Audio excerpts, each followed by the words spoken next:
ज्ञान उदति और ज्ञान घन सदगुरु शंकर रूप नमो नमो भुवारही सकल सपूजन हो।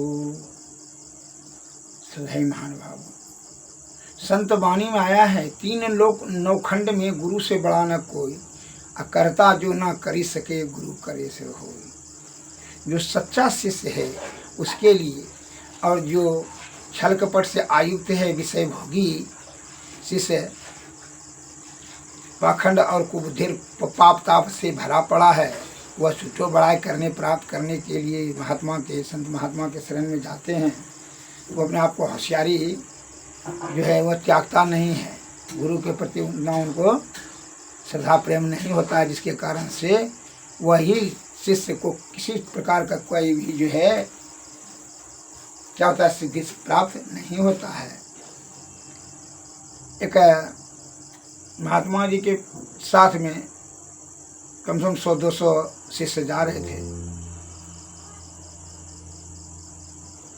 प्रचार प्रसार था महात्मा जी का, जानते थे कि सिद्ध पुरुष हैं, आत्मज्ञानी है, ब्रह्म पुरुष है, जिसको अपना बड़ाई प्राप्त करने के लिए जो है आडंबर है कि हमको भी संत महात्मा साधु सज्जन समझेगा, तो पाखंडी भी जो है 10-20 झूठों का दीक्षा लेकर के महात्मा जी का शिष्य स्वीकार कर लिए थे, लेकिन छल कपट से तो रहित नहीं हुआ था। तो कहीं जा रहे थे कि चलिए जंगल की ओर, तो बीच रास्ते में देखा कि एक सज्जन पेट दर्द से छटपट बेचैन व्याकुल था। महात्मा जी साधु तो जानते करते हैं कि वह परम दयालु होते हैं, करुणा का सागर होते हैं। वह रुक गए और उनका उपचार करने हेतु बताने लगे कि जड़ी बूटी जो है कटकर जा लाओ, जामान लाओ, त्रिफला चलाओ, जंगल से ढूंढ करके लाओ और इसको पीस करके पिलाएंगे। वह बेचैन, दर्द से बेचैन था, पेट के दर्द से सज्जन। तो जब शिष्य सब 2-4 ठो जा रहे थे जड़ी लाने, एक दो ठो ने 2-4 ठो शिष्य जो अपने आप को बड़ा होशियार समझता था, वह महात्मा जी को क्या कहते हैं, तो गुरुदेव ये बहुत बेचैनी व्याकुल दुख से तड़प रहा है, आप अपने ब्रह्म शक्ति से इनको मोक्ष दे दीजिए। महात्मा जी ने उनको डांटते हुए कहा, अरे तुम लोग में शिष्यत्व नहीं है, गुरु जी को समझाने के कुचेष्टा करते हो। मूर्ख कहीं का, अभी जो है इसका जीवात्मा तो दर्द पर अटका हुआ है, इंद्रियों के कुसंगति में मन माया से मोहित होकर करके दुख रूपी दलदल में है। तो इसको जो है जब तक कि वहाँ से ध्यान इसका हटेगा नहीं तो मोक्ष कैसे होगा रे? कोई देखने की वस्तु है मोक्ष? मूर्ख कहीं का, वो धर्म उपदेश दे तो हमको, इसको चिकित्सा का जरूरत है,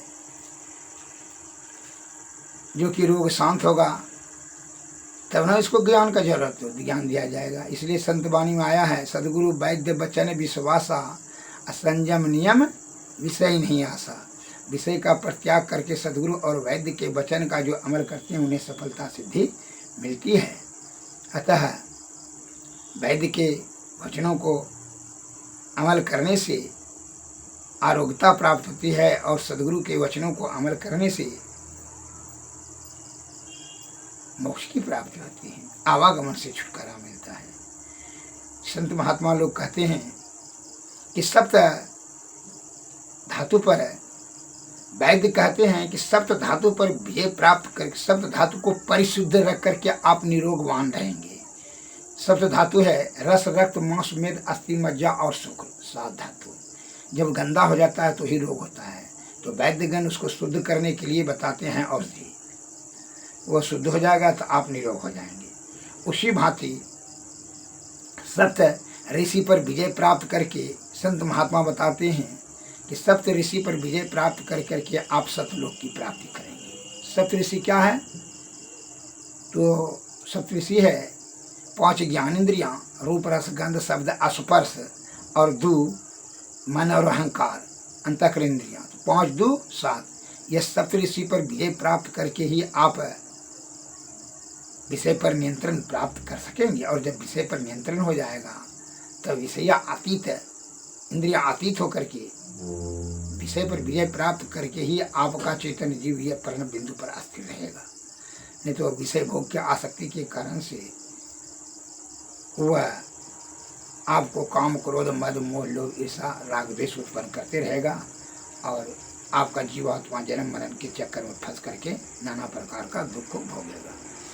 यह सत्य ऋषि यही है। यह रूप रस गंध शब्द स्पर्श मन और अहंकार, यह 5 2 7 को ऋषि पर विजय प्राप्त करने के लिए ध्यान निरंतर करने से विषय वासना धीरे धीरे शांत होता है। तभी जो है आप क्या करेंगे? तब जो है आपकी सदगति जीवात्मा सतलोक की प्राप्ति कर सकते हैं। संतों के का विषय बड़ा बलवती होता है, तो विषय का त्याग, ब्रह्म तत्व का दर्शन सहज अवस्था बिना सदगुरु की कृपा से अत्यंत दुर्लभ है। इसलिए सदगुरु के शरण में जाकर के ही विषय पर विजय प्राप्त कर करके आप अंतर्मुखियों के अंतर साधना से ही आप ब्रह्म तत्व की प्राप्ति कर पाने में सामर्थ्यवान हो जाएंगे। अतः संत के शरण में जाने का आप समय निकाल करके अपना बल बुद्धि जीवात्मा को परमात्मा की प्राप्ति कराने में लगावें। और यह जो है जिसको गुरु पर संदेह करते हैं, जो दृढ़पूर्वक श्रद्धा और प्रेम से गुरु की सेवा नहीं करेंगे, तब तक जो है वह सदगति प्राप्त नहीं कर सकेगा। तो इसलिए गुरु के प्रति संदेह या गुरु का दुर्गुणों को निकाल करके या गुरु को मार्गदर्शन करने का इसका मतलब गुरु के प्रति उनको उतना जो है उनके ज्ञान पर पूर्ण भरोसा और विश्वास नहीं है, इसके कारण से विफल हो जाएगा। जिस प्रकार वैद्य के ज्ञान पर पूर्ण भरोसा नहीं रहेगा रोगी को, तो रोग उनका इलाज नहीं हो सकेगा। अतः पूर्ण रूपेण से समर्पित भाव से सिद्धि, तभी श्रद्धा से बिना सिद्धि नहीं होगा। तो संत वाणी में जो आया है वह शब्दों को अमल करें। सदगुरु वैद्य वचन विश्वासा, संयम नियम विषय नहीं आशा। विषय का परित्याग कर सदगुरु और वैद्य के चरण शरण में जाने पर निरोगता और मोक्षता प्राप्त होती है। श्री सदगुरु महाराज की जय। मैं आपको और आगे पद में बताता हूँ कि सदगुरु किस प्रकार करना चाहिए। सदगुरु नमः। नमस्कार। जय हिंद।